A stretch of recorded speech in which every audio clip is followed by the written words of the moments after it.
राधे राधे दोस्तों, आज हम आपको सुनाएंगे शनिवार व्रत कथा।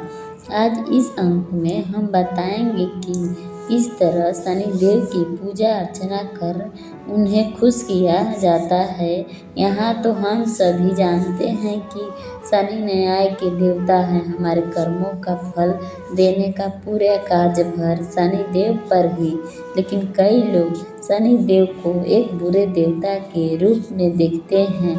शनिदेव अगर किसी को उसके बुरे कर्मों की सजा देते हैं तो उसके अच्छे कार्य के लिए उसको अच्छा फल भी देते हैं।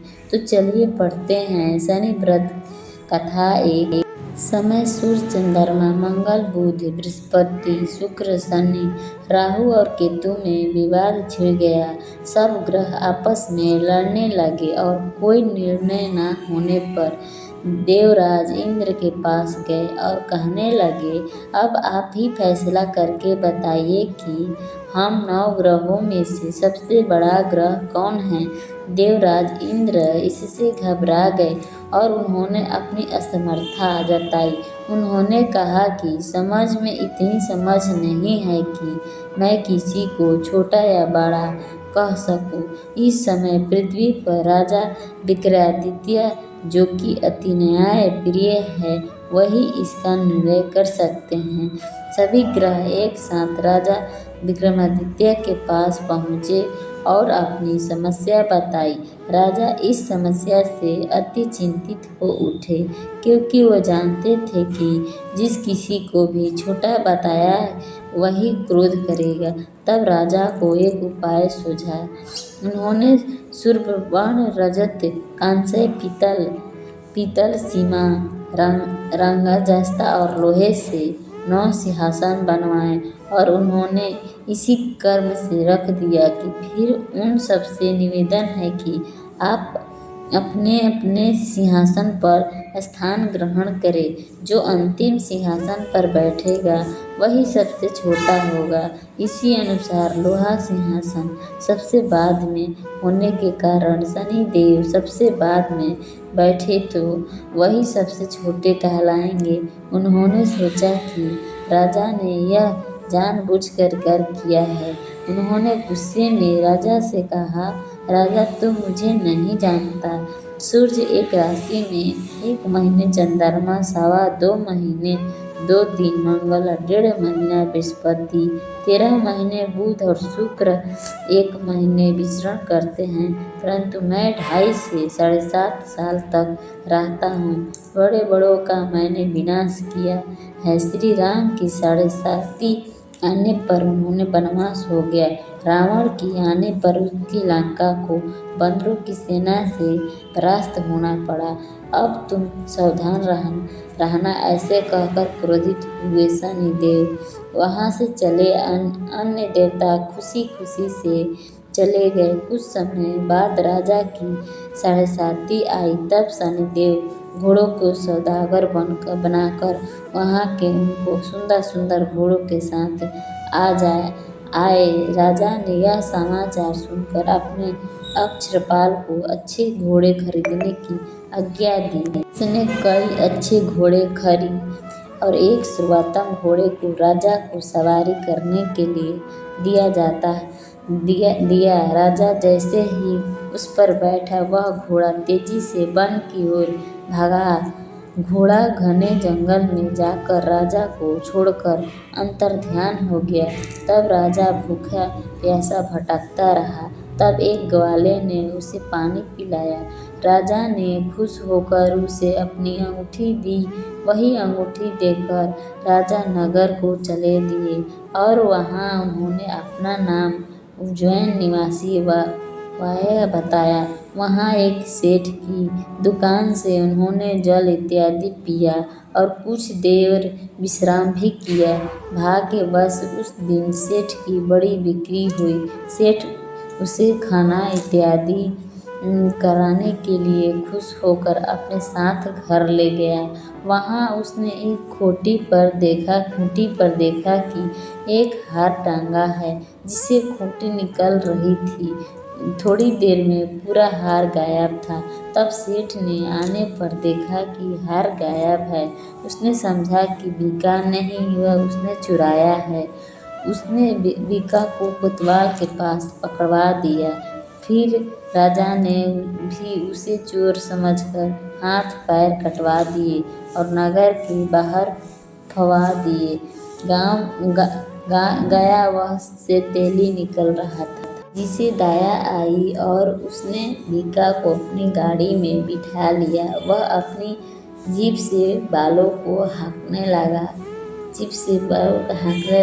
उस काल राजा की शनि दशा समाप्त हो गई।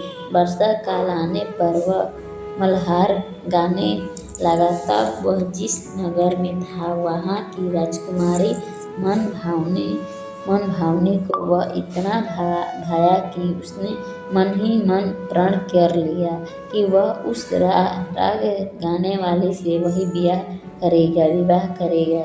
उसने दासी को ढूंढने भेजा। दासी ने बताया कि वहाँ एक चरंग है, परंतु राजकुमारी न मानी। अगले ही दिन से उठते ही वह अंशुमन पर बैठ गई कि विवाह करेगी तो उसी से।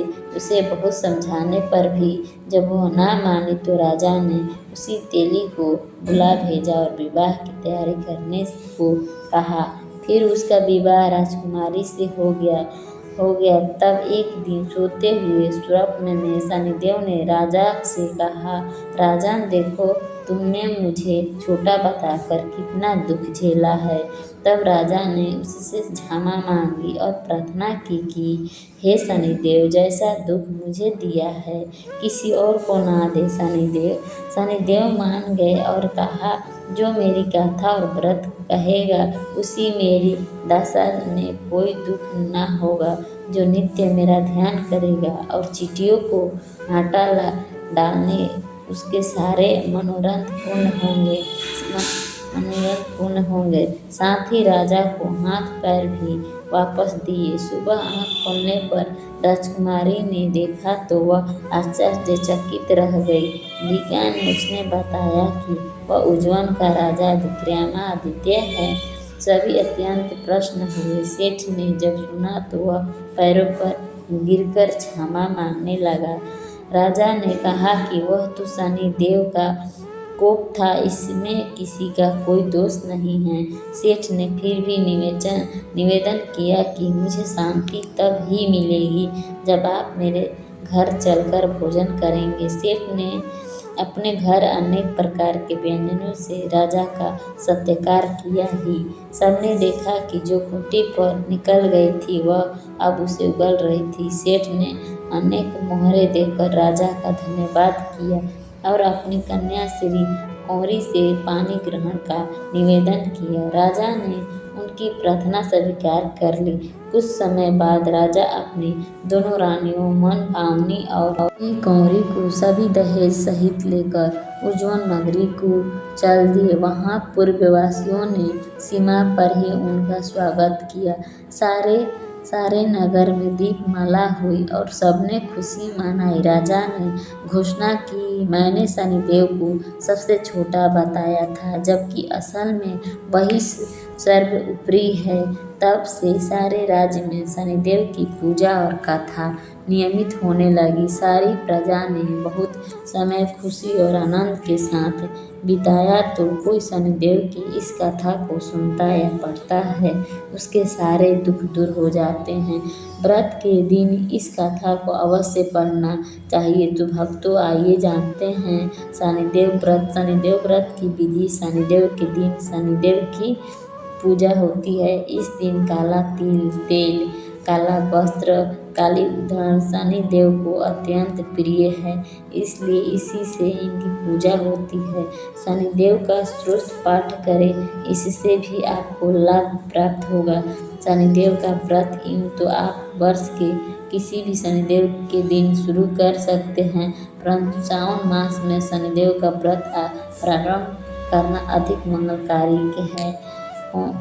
एक छोटे से गांव में एक लड़की रहती थी जिसका नाम था राधा। राधा बहुत ही समझदार और मेहनती थी, लेकिन उसने घर की हालत अच्छी नहीं थी। उसके पास पढ़ाई करने के लिए सही किताबें और सामान भी नहीं थे। एक दिन राधा स्कूल से घर लौट रही थी। रास्ते में उसे एक पुराना सा डिब्बा मिला। उसने सोचा चलो देखते हैं इसमें क्या है। जब उसने डिब्बा खोला तो उसमें एक पुरानी पेंसिल रखी हुई थी।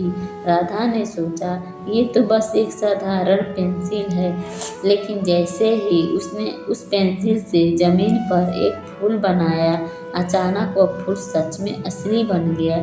राधा चौंक गई। उसने एक सेब बनाया और फिर से असली बन गया और राधा समझ गई कि कोई जादू पेंसिल है। राधा ने सोचा मैं इस पेंसिल में अपने परिवार की मदद कर सकती हूँ।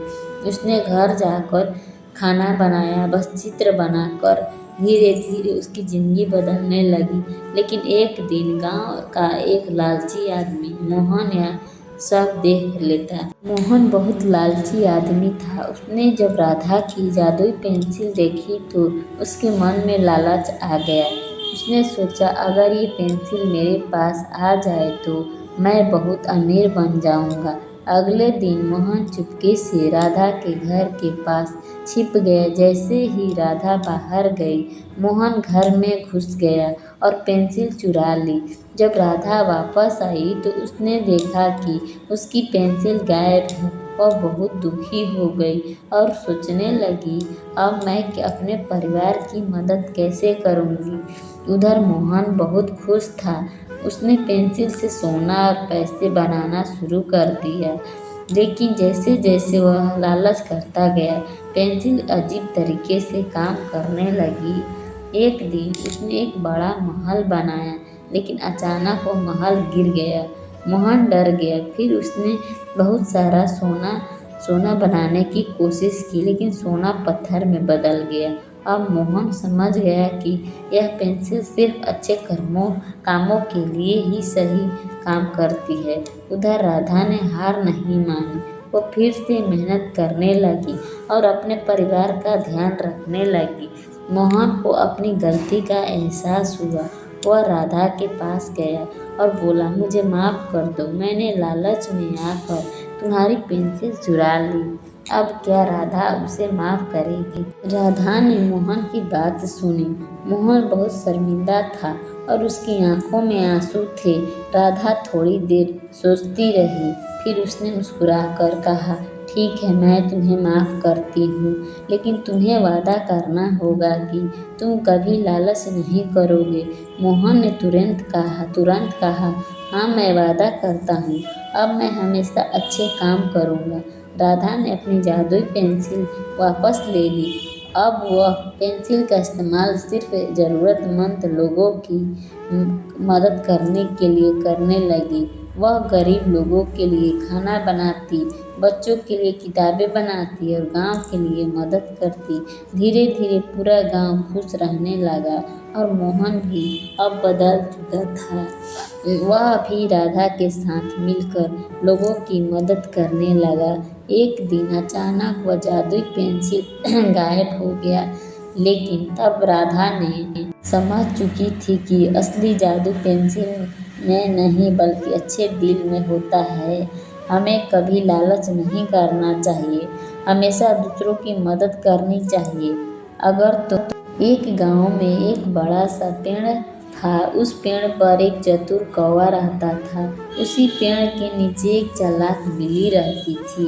बिल्ली हमेशा कौवे को पकड़कर खाने की सोचती रहती थी, लेकिन कौवा बहुत होशियार था, इसलिए वह कभी उसके साथ नहीं आता था।